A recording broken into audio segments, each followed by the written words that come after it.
जळगावच्या धरणगाव तालुक्यातील भेसळ दूध प्रकरणात धक्कादायक माहिती समोर आली असून धरणगाव येथे रिफाइंड पोमोलियन तेल यांच्यापासून तयार केलेले कृत्रिम दूध चांगल्या दुधात मिसळून कृत्रिमरित्या वाढवून स्वतःचा आर्थिक फायदा करण्याच्या उद्देशाने विक्री करत भेसळ दूध तयार करून मनुष्य सेवनात आल्याने अनेक नागरिकांचे आरोग्य धोक्यात असल्याने यावेळी धरणगाव पोलिसात दूध विक्री करणाऱ्या विरोधात गुन्हा दाखल करण्यात आला असून सोमनाथ माळी वय 32 राहणार भवरखेडा असे ताब्यात घेण्यात आलेल्या आरोपीचे नाव आहे।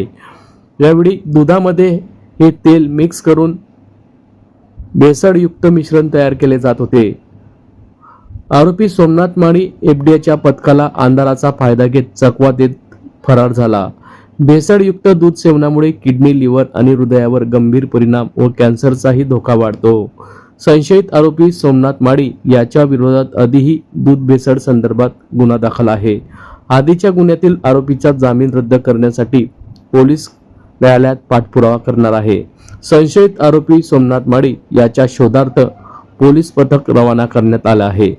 या संदर्भात पोलीस अधीक्षक श्रीकांत धिवरे यांनी 28 मे रोजी दुपारी 4 वाजता याबाबत अधिक माहिती दिली। नेमकं काय म्हटले आहे ते जाणून घेऊयात।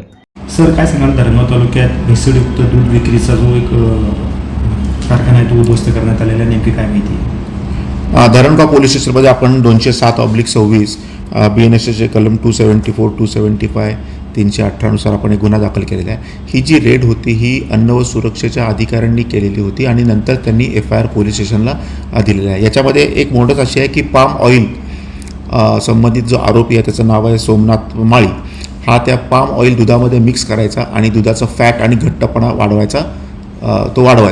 तर या स्पॉटवर एकूण 200 लिटर आपल्याला असं डुप्लिकेट दूधच म्हणावं लागेल असं आपल्याला मिळालेलं आहे, जे अन्न व सुरक्षेच्या अधिकाऱ्याने ऑन स्पॉट नाश केलेला आहे आणि त्याचा पंचनामा केलेला आहे। याच्यामधला आरोपी जो आहे हा दुसऱ्यांदा याच्यावर हा गुन्हा दाखल आहे। 2025 पण त्याने सेम याच्यामध्ये असाच गुन्हा केला होता। त्याच्यामुळे आम्ही आता त्याला तात्काळ अटक करण्याची प्रक्रिया करत आहोत आणि त्याचा जो पहिला बेल होता तो देखील आम्ही कॅन्सल करणार आहोत।